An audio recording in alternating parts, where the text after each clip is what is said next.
quickly a brief life history.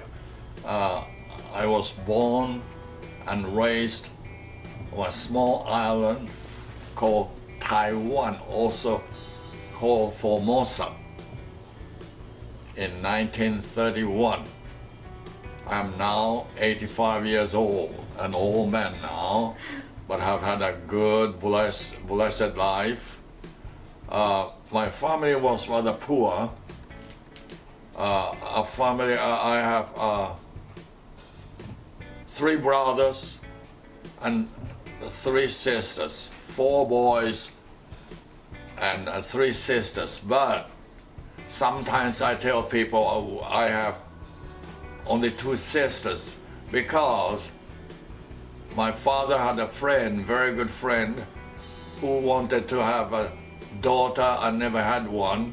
So my father, feeling the pressure of supporting such a big family, gave our youngest sister to that friend when she was very little, 1 or 2 years old. So actually grew up with 2 sisters and 3 brothers. My father worked for a school, a staff member, not a teacher, but he managed to support the family. Now, in China, you know, the religion is Buddhism. Like Christianity is the main religion in America. And it is a tradition, it's a national religion. And of course, didn't know anything about Christianity. Just imagine that there are a few Muslims in this country, and we know so little about them, and they know so little about Christianity. Over there, there are some missionaries, Christian missionaries from Canada and from England when I was growing up. And there were 2 mission high schools in our area, in the Northern Ireland. The island is 1/5 the size of the state of Georgia. And there are 23 million people living there. The state of Georgia now has only 6 or 7 million people.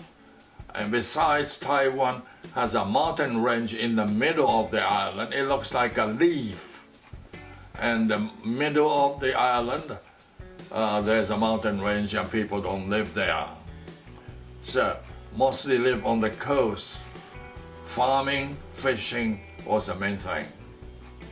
And anyway, only the first 6 years of elementary education was free and compulsory. And of course, I went to the local public school. One interesting thing is, when I was growing up, Taiwan was under the Japanese occupation. And of course, we had to learn Japanese. We studied Japanese literature and so on. Japan got Taiwan after the war at the turn of the century, and China, which controlled Taiwan, had to give Formosa to Japan, and it lasted until the end of World War II, and it was returned to China in 1949. Anyway, I was fortunate to have gone to the Japanese elementary school. Very good teachers, good facilities. Excuse me, and learn a lot.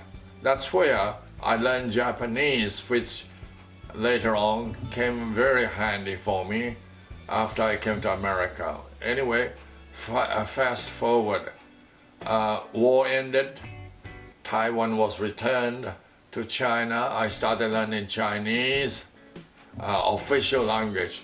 You see, China is a big, big country. larger than the United States and has the largest population right now, more than 1 billion people.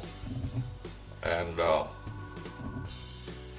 I was, when the war ended, the missionaries came back. They had to go home when the war started, World War II started. And the war ended, they came back. And they operated the mission high school. Not everybody could go to a mission high school or a public high school. We had to take the entrance examination, passed it, and pay tuition for it if we go to a private school. And first time I was exposed to Christianity, missionaries, and they taught us English. I like the language, so I concentrated on English. And from there on, I kept on going. High school, the junior high, and I passed the entrance examination, went to junior high. My parents had to pay for it. Then after junior high, for high school, there are not as many high schools, so they have to select. So only those who could pass the entrance exam for high school went in and paid tuition for that. I was fortunate enough to attend the mission high school. There's only one up north, one for boys and the other for girls. So that's how I went. Then graduated from high school.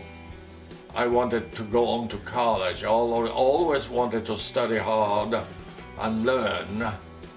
And fortunately, they started a new school in the same hometown. And my hometown is called Tamsui, Tamsui. And it is at the northern tip, a fishing village. And for example, how poor we were and how different things were at home compared to America. There's only one kindergarten, private kindergarten, and only rich people's children were sent there. I think the class was about 35. So I did not, we didn't have the money to send me to the kindergarten. So, went to college, fast forward again, and while in college, I took an examination given by the government for people. They didn't have enough teachers. So I took the licensing test, teacher's licensing test, and passed it. So I was qualified to teach in the junior high, in the mission high school, teach English from ABC and so on. And I was a college student and learned English through the missionary and so on. So while teaching, after graduating from the college, I got the license before I graduated from college, but could teach because of the license I had gotten. And while teaching there, one of the missionaries who was my teacher earlier said, "Frank, would you like to go to America and then study more?" I said, "Oh yes, I love it, but I cannot afford it." They said, "Well, let's let the Lord open the door for you." And anyway, she got me a scholarship at Oklahoma Presbyterian College in a small town called Durant, Oklahoma. That was a Bible college, but in the same town in Durant, there was also a state college there called Southeastern. In other words, I attended the Bible College, Oklahoma Presbyterian College, or OPC, and Southeastern State College the same time, but stay at OPC, where I had a room, and it was rather formal. And breakfast, 7 o'clock, you better be in the dining room, sitting down at the assigned seat, and girls serve as waitresses. They took turns serving, and boys washed dishes and did the yard work and so on. Anyway, I was so fortunate to have stayed there because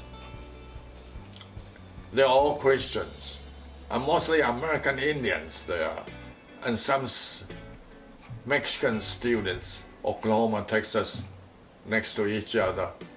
And there were about 80 students at the Bible College. I felt pretty much at home because the hymns we sang, they are just like what we sang in the Taiwanese church, except in Chinese. And every night, everybody was very nice. We had Bible study and so on. I took music and the Bible classes. They were counted as electives at the state college. So it was very nice attending both schools, and the credits counted. At OPC, I stayed there. I arrived in 1955. Arrived in America, crossing the Pacific Ocean by boat, big American boat, and we ate so well. You see, 1955, that was 10 years after the war ended, and we were still short of food and so on in Taiwan, and we had to have coupons, ration, everything was rationed, food was rationed. But came on board by President Cleveland, that was the name of the ship, American ship. Excuse me, I had to fly to Japan to catch the boat, and we ate so well, and everything was so nice, but I got seasick. 8 days, took 8 days from Japan to Hawaii, and 4 more days from Hawaii to San Francisco. My eyes were opened widely. My first sight of America, American people, American society.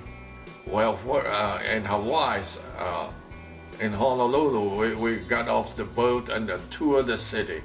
Things that impressed me was that women were driving cars. So many women, and they're so stylish and so on. And plenty of food, of course, went sightseeing and so on. But I remember, you see, Taiwanese money is not worth as much as American dollars. For example, my father worked at the school. His pay in Chinese, but the equivalent of $60 a month. And more than half of that went to food. So expensive. And New Year's present, all my parents could afford was a pair of new shoes for us.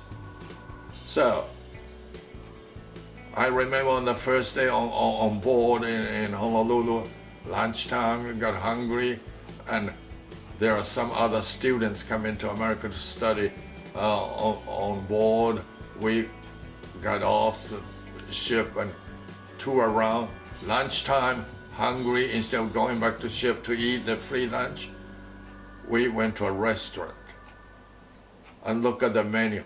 My goodness, everything was $3, $4, and that's a lot of money for us. I had only $132 in my pocket. That was all I could raise. And the cheapest thing they had on the menu was 30 cents, 25 or 30 cents. And that was banana sandwich. You see how I got plenty of bananas, but ate that banana sandwich, my friends and I, and we tipped 2 cents. The waitress was very nice. Apparently she had seen foreign students there and knew how poor we were. And of course now it's laughable, tipping so little. And anyway, from San Francisco to Durant, Oklahoma, I got on Santa Fe train. Fantastic, beautiful. Coming across the country, so snow outside for the first time in my life. And it took 30 hours for that trip to arrive in Durant, Oklahoma. And I had cabled the principal of OPC, the Bible school president, when I'll be arriving by train in Durant. And she was waiting with 3 other students there to welcome me. One thing, I was about 10 days late for the beginning of the school. Couldn't help it. The ship arrived, did not cross the ocean as much, only 2 trips a month, so I did my best. And I was late, but the school let me in, and oh boy, the first semester was difficult. First of all, adjustment to the food, American food, no rice, toast, biscuits, and cereal, and so on. And a Sunday dinner is the best, fried chicken. But everything was nice. I was so excited, but studied very hard. And my advisor did not know how to advise our foreign students. Put me in a class, Shakespeare, American literature, and hard courses which I had no preparation for. But I studied hard and asked a friend in Japan to send me some reference books in Japanese. And would you believe I made the first semester nothing below a B. So I got on the dean's list the first semester, and the dean of the state college was kind enough to send a letter to the missionary, to my parents, and to the president of the Taiwanese college I graduated from. Anyway, I stayed in Oklahoma for 1.5 years. At OPC, there was a teacher who taught us Bible and music. Miss Edith Hudson was very kind to me, took a liking in me, and all I needed to spend in Oklahoma was 1.5 years and got my bachelor's degree with the credits I had transferred from Taiwan College. So after that, I was supposed to go back, but Miss Hudson said, no, since you're here, let us arrange for you to attend the University of Georgia. She had graduated from the University of Georgia in Athens, Georgia. And she arranged for me to go to Athens, Georgia, and be the resident janitor at the Presbyterian Student Center. And I had a free room, but I had to look after, clean, and so on, the student center. Well, fast forward,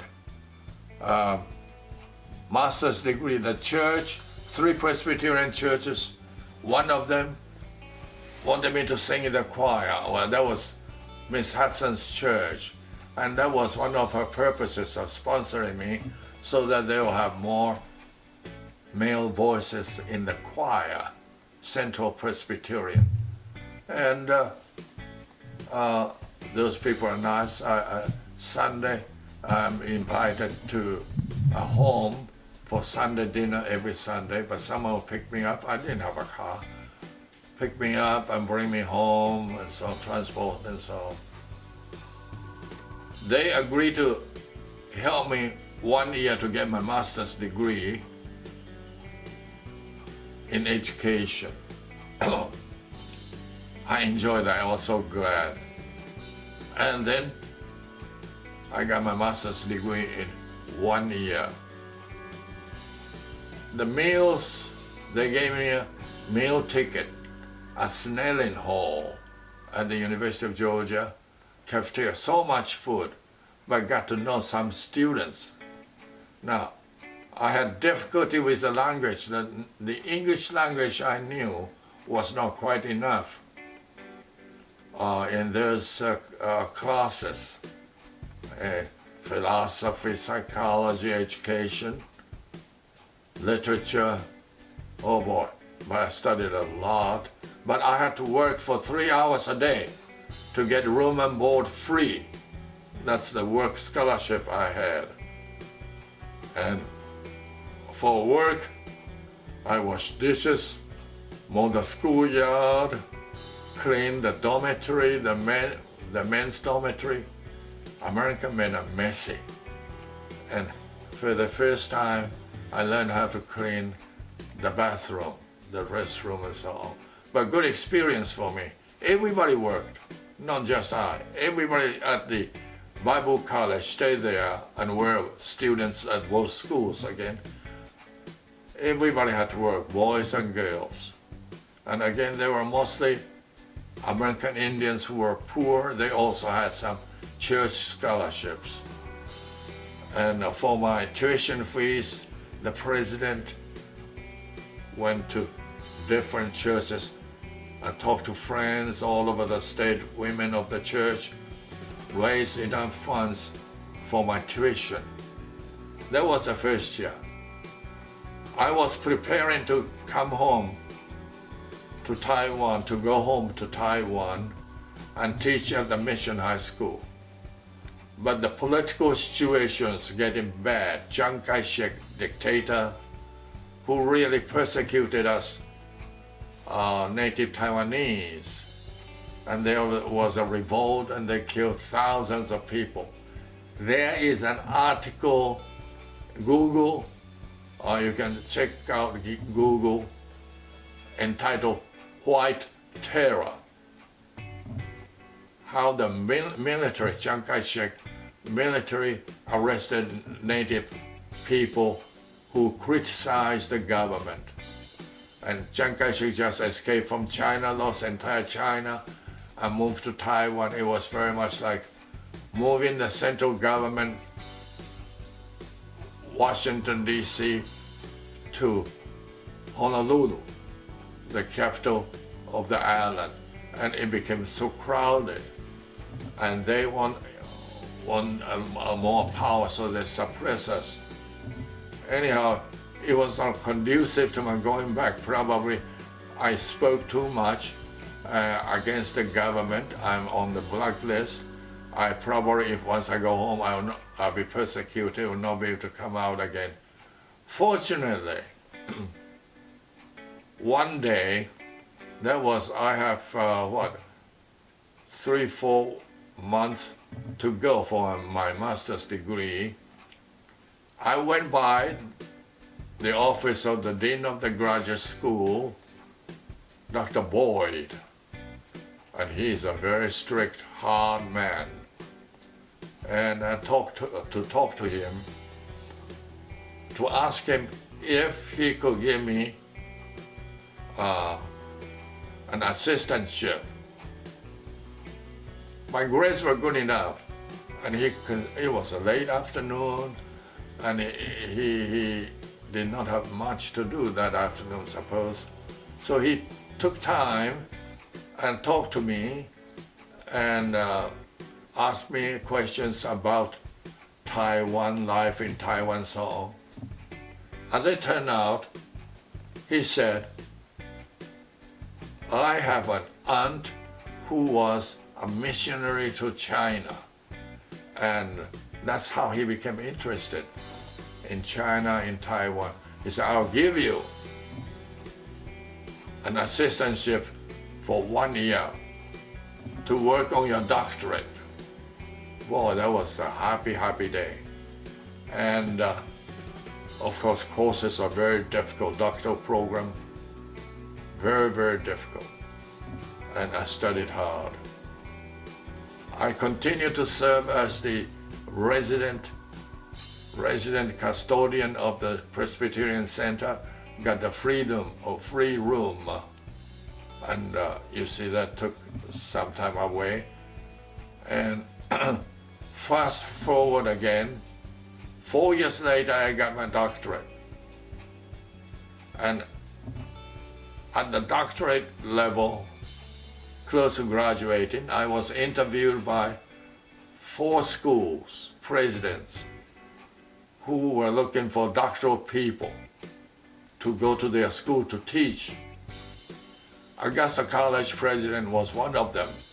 As it turned out, the president at Augusta College was also a student of my advisor. My advisor recommended me to him, so I ended up here, ended up in Augusta, Georgia. Well, I chose Augusta because there were some Chinese in Augusta who attended University of Georgia, and we became friends.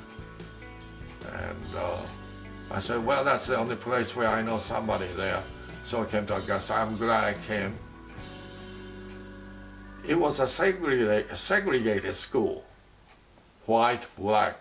Orientals, well, they were treated as non-black, so they went to white school.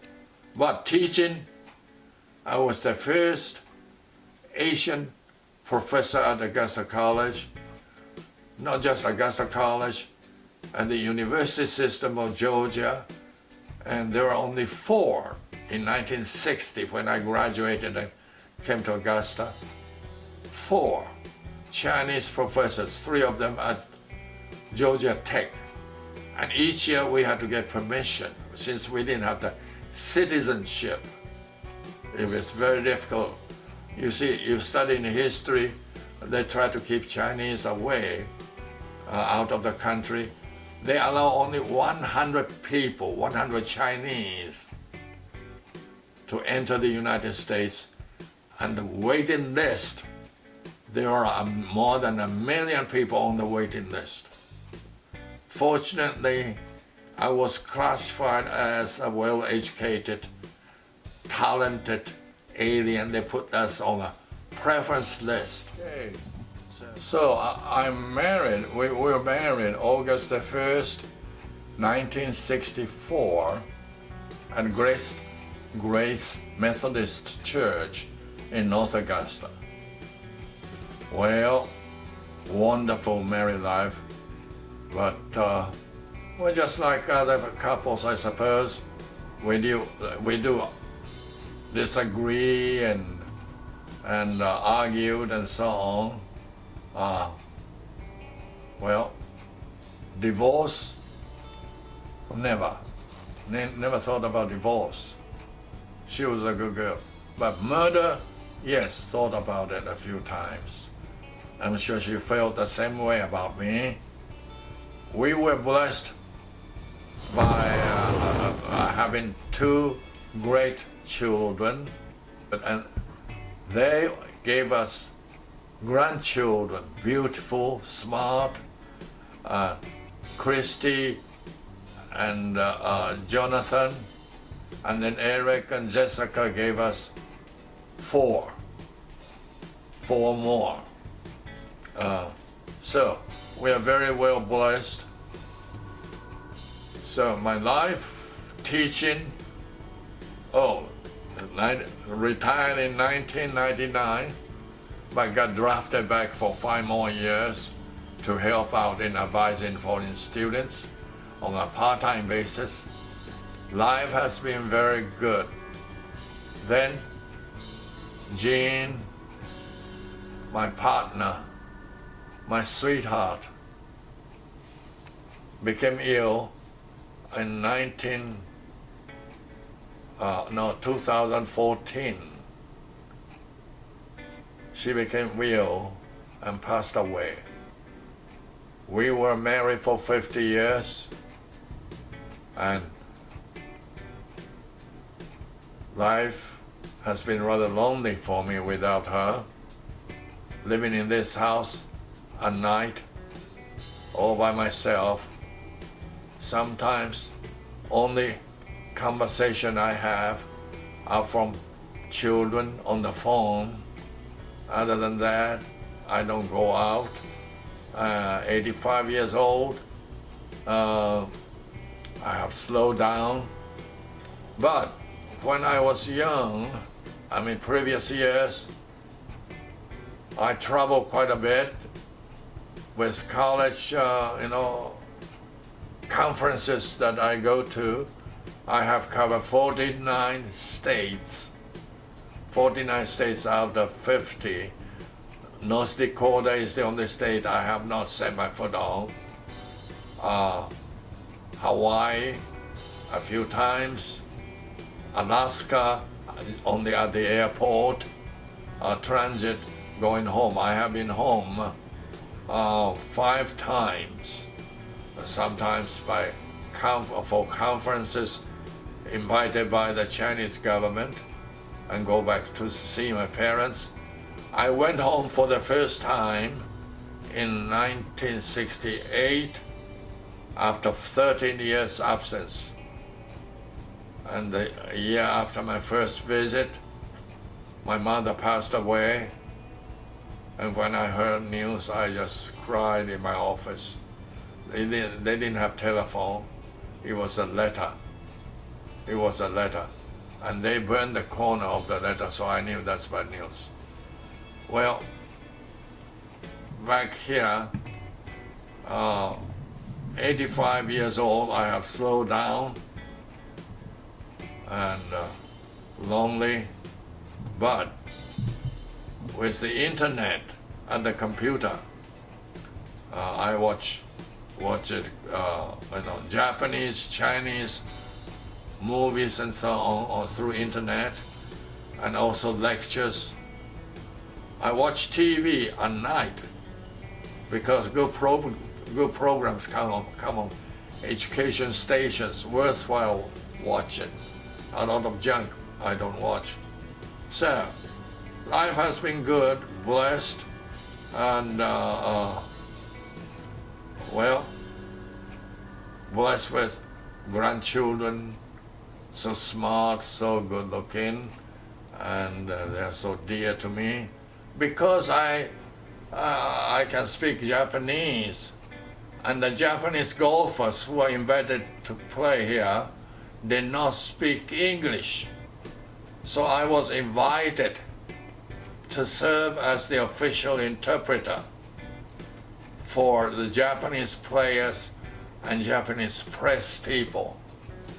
I did that as a volunteer for 30 years. I don't play golf by a long shot or short putt. Bad professor's joke. Anyway, but I enjoy the mingling. I wore an official badge and went in anywhere except one place, the champions locker room, and was invited to the banquets for Japanese people, for Japanese players,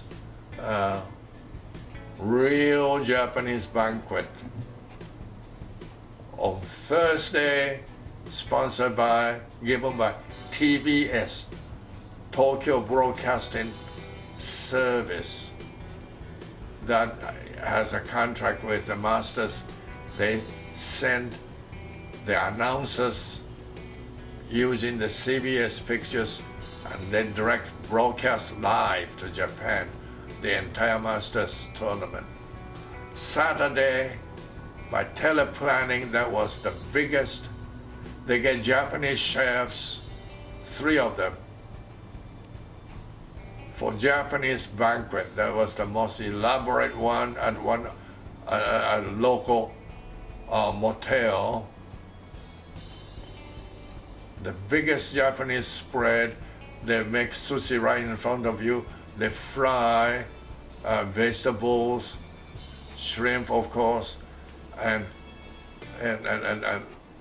what? Lobster tails, fried lobster tails. Oh, that's wasteful. Anyway, there's a lot of raw food and flowers, candlelights. That was magnificent.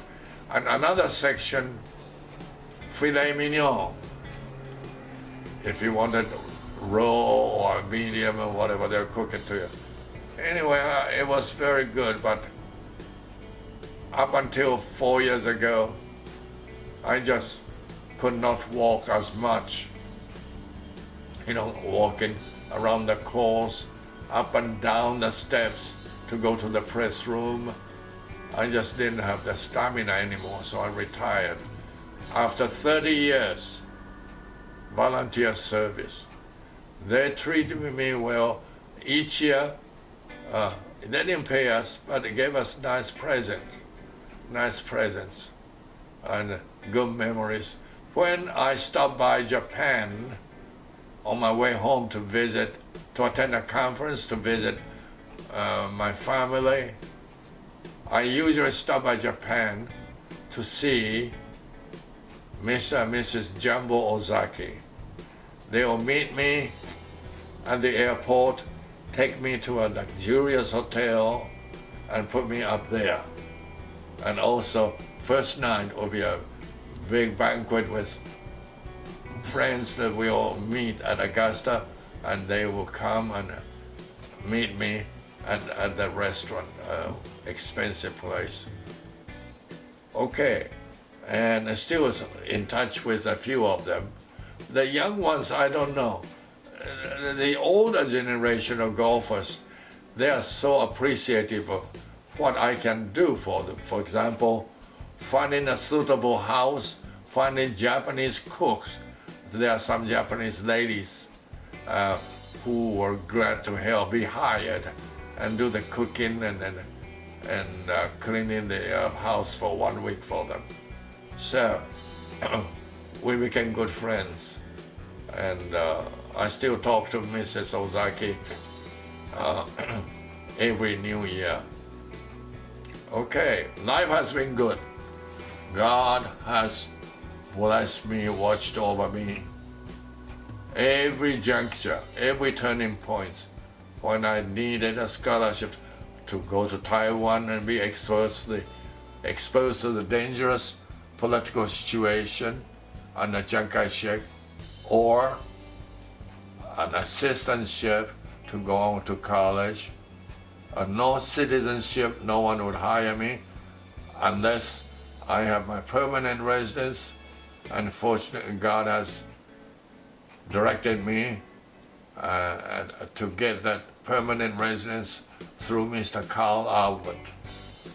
And God blessed me with my sweetheart, Jean, whom I miss so much, and with grandchildren. And materially, I'm very comfortable, coming from a poor family.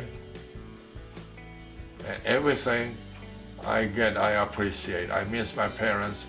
I wish they were still living so that I can send them some money for them to live better, eat better, and so on.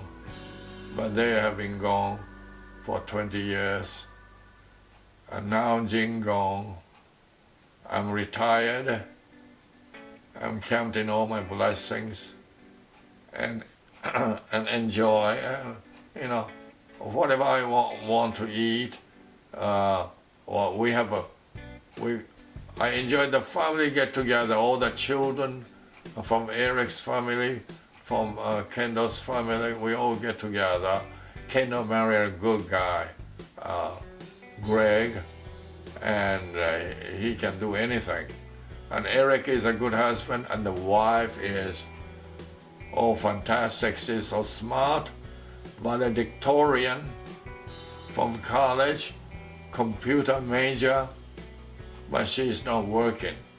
She's raising children, and she's doing a beautiful job raising them and taking care of Eric. Thank God for all the blessings. Amen.